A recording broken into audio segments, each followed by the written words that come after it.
Hello বন্ধুরা, আমাদের SDTV চ্যানেলে আপনাদের স্বাগতম। আমি দীপিকা চলে এসেছি আপনাদের জন্য অনুরাগের ছোঁয়া সিরিয়ালের আপডেট নিয়ে। দীপা যখন সোনারূপাকে নিয়ে এই বাড়িতে চলে এসেছে, প্রতিবেশীরা সবাই দীপার ঘর গুছিয়ে দেয়, কেউ বাসন মেজে দেয়, ঘর দুয়ার সমস্তটা পরিষ্কার পরিচ্ছন্ন করে তারা বসবাসের উপযোগী করে দেয়। দীপা দাঁড়িয়ে শুধু অর্জুনের কথাগুলোই ভাবছে, যে অর্জুন বলেছিল আমার হাত কখনো ছেড়ে যাবি না তো দীপা, এই কষ্টটা আমাকে কখনো দিস না। অর্জুন যখন কষ্ট পাচ্ছিল তখন দীপা অর্জুনের হাত শক্ত করে ধরেছিল, বলেছিল কখনো ছাড়বে না। আর এদিকে পৃথা বলছে 2 সন্তানের মাকে আমার ছেলে বিয়ে করবে, এটা আমি কখনো মেনে নিতে পারছি না। অর্জুন তোমার কাছ থেকে যা চায় কখনো সেটা পাবে না। এমনকি সোনারূপাকে যে ভালোবাসে, ওর আসল বাবা ফিরে এলে সোনারূপাকে কেড়ে নিয়ে যাবে, এই ধাক্কাটা অর্জুন কি করে মানবে? এই সমস্ত কথা যখন দীপাকে কুরে কুরে খাচ্ছে, তখনই অর্জুন পুলিশে কমপ্লেন পর্যন্ত করেছে, গাড়ি নিয়ে খুঁজতে বেরিয়েছে দীপাকে। নানাভাবে পুলিশকে বলছে যে কোনো খবর পেলে আমাকে জানাবেন, আমি অবশ্যই সেখানে আপনাদের সঙ্গে যাব, আমার দীপাকে খুঁজে পাওয়াটা খুব দরকার।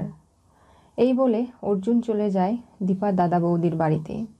সেখানে দুজনকে বলা বলি করতে শুনে যে দীপা আমাদের গ্রামের বাড়িতে গেছে, সেখানে আমাদের যেতে হবে। তো কোথায় যাওয়ার কথা হচ্ছে আপনাদের? কোথাও না। আমি জানি যে দীপা কোনো কাজ করলে আপনাদের ছেড়ে কখনো কিছু করে না, কারণ দীপার জীবনের অনেকটা সময় আপনাদের সঙ্গে ও কাটিয়েছে, আপনারা ওকে অনেক ভালোবাসা দিয়েছেন। বলুন না দাদা, আমি আপনার কাছে হাত জোড় করছি, প্রয়োজন হলে আমার নিজের ভালোবাসাকে ফিরে পেতে আমি আপনার পা ধরতেও দ্বিধাবোধ করব না। আমাকে বলুন দীপা কোথায় আছে, আমি সেখানে যেতে চাই। না, আমি সত্যিই জানি না, আপনি মিথ্যে বলছেন। দেখো, আমরা অর্জুনকে দীপার কাছে নিয়ে যাব, তার মানে কি আপনারা জানেন ও কোথায় আছে? আমাদের গ্রামের বাড়িতেও চলে গেছে, সেখানে আমরা যাচ্ছি, তাহলে আমিও যাব আপনাদের সঙ্গে। কি করছো কি? দীপা পরে কিন্তু জানতে পারলে খুব অভিমান করবে, করুক। দীপা জীবনে ভুল সিদ্ধান্ত নেবে, আমি সেটা কখনো মেনে নিতে পারবো না। ও প্রতিবার কেন এরকমটা করবে? নিজের ভবিষ্যৎ, নিজের জীবন ছেড়ে চলে যাওয়াটা কখনো সফলতা হতে পারে না। দীপাকে এবার সেটা বুঝতে হবে। ঠিক আছে অর্জুন, তুমি আমাদের সঙ্গে চলো, দীপা কি বলবে না বলবে আমি বুঝে নেব পরে। এই বলে অর্জুনকে নিয়ে বেরিয়ে পড়ে অর্জুনের গাড়ি করে।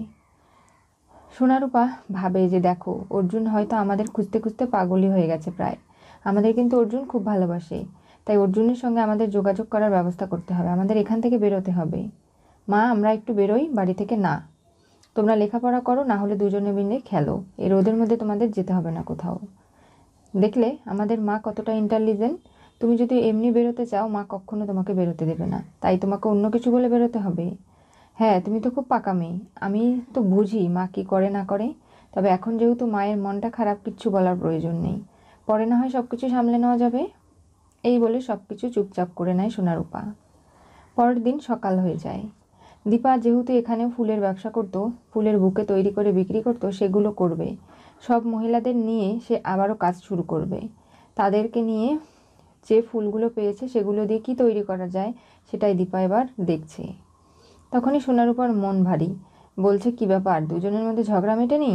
না, ও একটু বেশি পাকা আর আমার বোনটা একটু বেশি বোকা।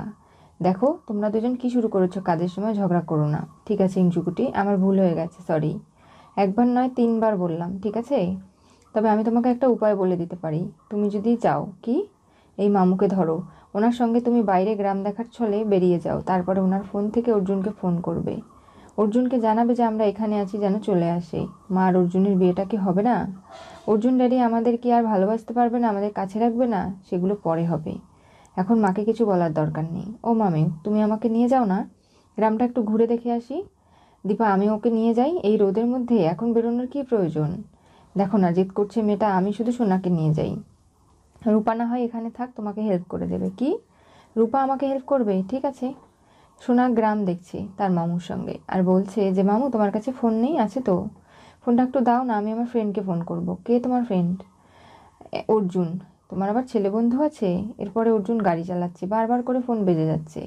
ফোনটা একটা সময় রিসিভ করলে অর্জুন বলে কি ব্যাপার, কে আপনি? অর্জুন, আমি। সোনা তুমি? চিন্তা করো না, আমি তোমাদের ঠিকানা পেয়ে গেছি, মামা মামিকে নিয়ে আমি তোমাদের কাছে আসছি। এই বলে ফোনটা রেখে দেয়। সোনা এসে রূপাকে সমস্তটা জানায়, রূপা খুব খুশি হয়ে যায় যে অর্জুন ড্যাডি আমাদের সঙ্গে থাকবে, পাশে থাকবে, এর থেকে ভালো আর কি হতে পারে, এই ভেবে খুব খুশি। দীপা মহিলাদের গল্প শোনায় যে আমি কলকাতায় যখন ছিলাম ওখানে বিভিন্ন ধরনের ফুল পাওয়া যায়, সেগুলো দিয়ে আবির বানাতাম, পাউডার, এমনকি সেন্ট, সব কিছু তৈরি করে আমি বিক্রি করেছি। আমার ওখানে একটা কোম্পানিও রয়েছে। কি বলছো কি দীপা? তুমি আসাতে আমরা বুঝতে পারছি যে মেয়ে মানুষের আসলে নিজের পায়ে দাঁড়ানো দরকার, তা না হলে কারো কাছে কখনো মূল্য পাওয়া যায় না। আমরা দেখো, মেয়ে হয়ে জন্মেছি বলে আমাদের স্বামীরা খোঁটা দেয়, কিন্তু সেগুলো তো আমাদের আর সহ্য হয় না। তাই তোমার সঙ্গে থেকে যদি কোনো কাজ করতে পারি, টাকা পয়সা রোজগার করি, তাহলে নিজের সংসারই তো কাজে আসবে। তোমরা একদম কোনো চিন্তা করো না, সব কিছু আমি সামলে নেব। সোনারূপাকে দীপা পড়তে বসিয়েছে। বলে, তোমরা ঝগড়া করো না, তোমাদের সবসময় আমি হাসি খুশি দেখতে চাই, এরকম করো কেন? এই বলে দুজনের মধ্যে ভাব করিয়ে দেয়। হাসো বলছি, না হাসাহাসি করলে কাতুকুতু দিয়ে সোনারূপাকে হাসায়। দীপা বলে, আমি ভাত রান্না করেছি, তোমাদের এখন বেড়ে দেবো, গরম গরম ভাত খেয়ে নেবে। কোনো ঝগড়াঝাটি আর হবে না, বুঝতে পেরেছো? তখনই কারো একটা পায়ের শব্দ পায়। দীপা বলে, আজকে রাতে ফুল আনতে হবে কেন? কালকে নিয়ে আসলেই তো হয়ে যেত। এরপরে দাঁড়িয়ে দেখতে পারে এখানে অর্জুন। কি ব্যাপার দীপা, তুই এত বড় শাস্তিটা আমাকে কি করে দিলি? তুই আমাকে না বলে এরকম করে চলে এলি, সেটা কি করে পারলি বলতো? অর্জুন, তুমি এসেছো? হ্যাঁ মা, আমার তো আসারই দরকার ছিল, কারণ আমি আমার দুই মেয়েকে ছেড়ে কখনো থাকতে পারবো না। তোমরা যেখানেই আমাকে ডাকবে আমি সেখানেই যাব। অর্জুন তোমাদের জন্য সব কিছু করতে পারে। অর্জুন, তুমি না হয় কথা বলো, আমি সোনারূপাকে পাশের ঘরে নিয়ে যাচ্ছি। দাদা বৌদি, তোমরাও এসেছো? দেখো দীপা, তুমি যে আজকে কাজটা করেছো এটা মোটেও ঠিক করোনি। অর্জুন পাগল হয়ে যাচ্ছিল তোমাকে খুঁজতে না পেয়ে, পরে আমাদের বাড়িতে এসেছে, আমি ওকে আনার সিদ্ধান্ত নিয়েছি। তুমি কি বলবে আমি জানি না, তবে তুমি এখানে এসে মোটেও ঠিক করোনি কাউকে কিছু না জানিয়ে। এটা কিন্তু ভুল সিদ্ধান্ত তোমার। সোনারূপাকে নিয়ে দাদা বৌদি বেরিয়ে যায়। অর্জুন এবং দীপা একান্তে কথা বলতে শুরু করে। ওদিকে পৃথাকে বাড়িতে নিয়ে যাওয়া হয়। সেখানে গিয়েই পৃথা কান্নাকাটি করছে, অভিনয় শুরু করে। বলে, আমার ছেলে কোথায় চলে গেল আমি জানি না, ছেলের বউয়ের সঙ্গে সম্পর্ক খারাপ হয়ে গেছে, দীপা নাকি দুই মেয়েকে নিয়ে বেরিয়ে গেছে, এগুলো কি কখনো মেনে নেওয়া যায়? কি হবে এবার? এই সমস্ত নিয়ে বাড়ি মাথায় তুলছে। ভিক্টর বলছে, মা তুমি সবে একটা বড় অসুস্থতা থেকে উঠে এলে, চিন্তা টেনশন করো না তো, সব কিছু ঠিক হয়ে যাবে, আর আমি আছি তো তোমার পাশে। দাদাকে এলে আমি কি জবাব দেবো তোমার যদি আবার শরীর খারাপ করে? ভাই, তুই দাদাকে কিছু বলার দরকার নেই, আমি মায়ের রুমটা পরিষ্কার করে দিচ্ছি, গুছিয়ে দিচ্ছি, মা তুমি গিয়ে বিশ্রাম নাও। তুমি চিন্তা করো না, অর্জুন পৌঁছে গেছে দীপার কাছে, তার মানে দীপা যেখানে গেছে অর্জুন খুঁজে বের করেছে। অর্জুন এবং দীপার যে ভালোবাসা সেটা কেউ নষ্ট করতে পারবে না। আর তুমি তাড়াতাড়ি সুস্থ হয়ে যাও তো পৃথা, তার মানে কি? তাহলে তো অর্জুন দীপার বিয়েটা দ্রুততার সাথে হয়ে যায়। তোমার অসুস্থতার কারণে এই সব কিছু ঘটলো। এখন আর এগুলো করো না, বুঝতে পেরেছো? যাও, গিয়ে বিশ্রাম নাও।